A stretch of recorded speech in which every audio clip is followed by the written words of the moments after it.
معانا 3 مواضيع النهارده عايزين نتكلم عليهم. معانا أول موضوع معانا جوزيه جوميز تقدم بشكوى في الفيفا رسميًا ضد نادي الزمالك، بسبب إن هو لمّا كان بيدرب الزمالك ليه 60 مليون دولار عند نادي الزمالك، والجهاز المعاون بتاعه ما يقارب برضه 60 مليون دولار، يعني حسبة 150 مليون دولار أو 160 مليون دولار عند نادي الزمالك. تمام؟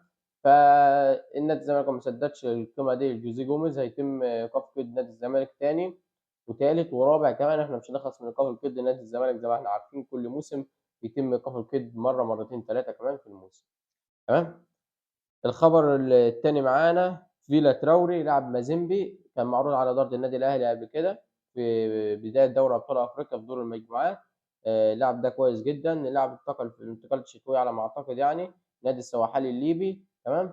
وطبعًا زي ما إحنا عارفين إن نادي السواحلي إن الدوري الليبي تم إيقافه، ويحق لأي لاعب بيلعب في الدوري الليبي إن هو يفسخ عقده مع ناديه وانتقال لأي نادي في الوقت الحالي. تمام.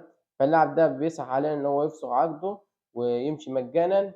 ومين اللي دخل معاه في مفاوضات بقوة لأجل حسم انضمامه؟ نادي الزمالك. نادي الزمالك دخل معاه مفاوضات بقوة لأجل حسمه صفوف نادي الزمالك. اللاعب كويس جدًا وquality عالي، وكان في يوم من الأيام على رادار النادي الأهلي. الخبر التالت معانا موبوكازي، نادي أورلاندو بايرتس لا مانع خالص بيع موبوكازي لأي نادي. تمام. بس هو إن نادي أورلاندو بايرتس ينتظر العرض المناسب للاعب، واللي عايز يستثمر في اللاعب فينتظر العرض المناسب وهيتم بيع اللاعب على طول. تمام.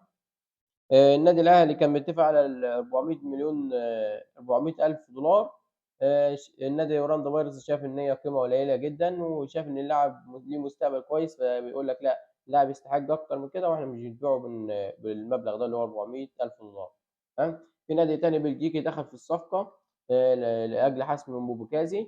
تمام. فالنادي الأهلي بيسعى حاليًا ليرفع العرض إن هو يتم حسم موبوكازي. هو النادي الأهلي لو قدّم عرض زيادة شوية مثلًا 600,000 دولار، 700,000 دولار هيتم حسم الصفقة، بسبب إن نادي أورلاندو بايرتس مش ممانع انتقال اللاعب لأي فريق، بس هو ينتظر العرض المادي اللي هو يستفاد منه أكتر. يعني لو في عرض مادي اتقدم للاعب طبعًا هيختار العرض المالي الأكثر قيمة هيتم بيعه. فالنادي الأهلي لو قدّم عرض رسمي بقيمة مالية كويسة جدًا هيتم حسم اللاعب على طول.